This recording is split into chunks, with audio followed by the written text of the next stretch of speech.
এখনকার যুগে উপরের কোনো কিছু থেকেই কিন্তু যাচাই বাছাই করা যায় না যে ভিতরেটা কেমন হবে। উপরে ফিটফাট ভিতরে সদরঘাট এমনটাই কিন্তু বলা হয়ে থাকে। সো হ্যালো এভরিওয়ান, আসসালামু আলাইকুম, welcome to my another blog. আপনারা সবাই কেমন আছেন? আমি আলহামদুলিল্লাহ অনেক বেশি ভালো আছি। আজকের ব্লগটাও আমি সকালবেলা থেকেই শুরু করতেছি, এক কাপ গ্রিন টি নিয়ে আপনাদের সঙ্গে কিন্তু ব্লগটা আমার শুরু করা। তো আপনারা কেমন আছেন সবাই অবশ্যই কিন্তু কমেন্ট করে জানাবেন। আপনাদের ভাইয়া সেই ভোর 4টার সময় ডিউটিতে চলে গেছে, তারপর আমার তো কিছুতেই ঘুম আসতেছিল না। তো ফ্রেশ ট্রেশ হয়ে আবার কিছুক্ষণের জন্য কিন্তু আমি ঘুমিয়েছিলাম। একদম ঘুম থেকে উঠেছি সকাল 7:30টার সময়। তো উঠে ভাবলাম যে না, এখন তো বসে থাকা যাবে না, একটু রান্না বান্না করি। তো গতকালকে বাইরে থেকে আসার সময় অনেক কিছু সবজি কিনে নিয়ে এসেছিলাম, যেহেতু এখন সবজি টবজি আমি বেশি খাই।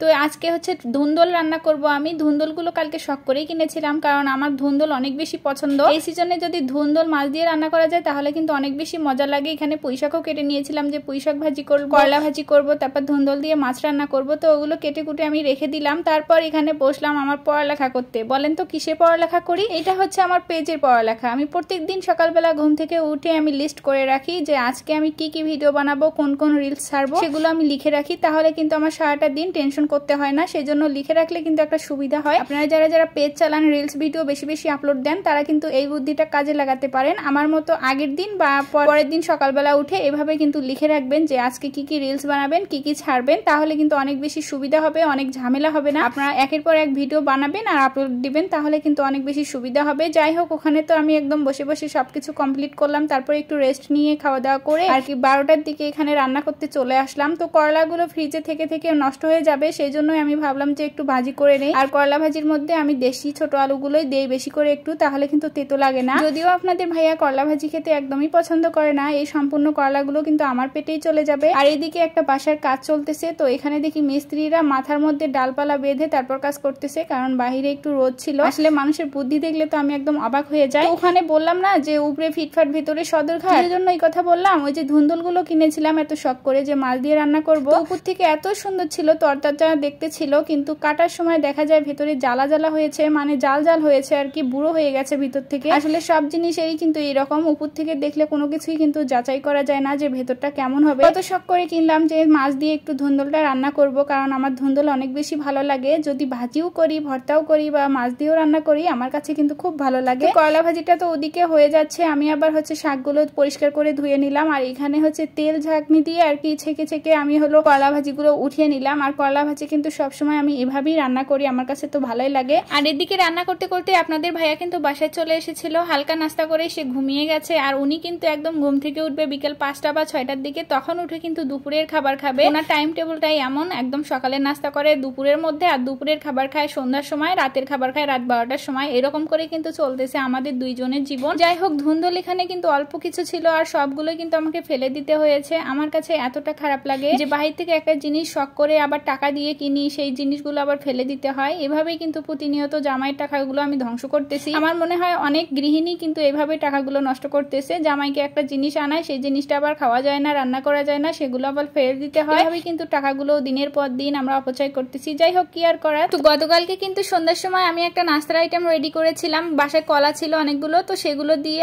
আর হচ্ছে ময়দা দিয়ে আপনাদের ভাইয়াকে এরকম পিঠার মতন করে বানিয়ে দিয়েছি। আপনাদের ভাইয়ার কিন্তু এই খাবারটা অনেক বেশি পছন্দ। সবসময় আমি এইভাবেই বানিয়ে দিই, যখন হচ্ছে কলা অতিরিক্ত বাসায় থাকে আর অনেক পেকে যায়, তখন এই কলাগুলো দিয়ে ফেলে না দিয়ে আর কি পিঠার মতো করে বানিয়ে আপনাদের ভাইয়াকে দিই। ও কিন্তু অনেক পছন্দ করে। তো আজকের মতো এই পর্যন্তই, আল্লাহ হাফেজ।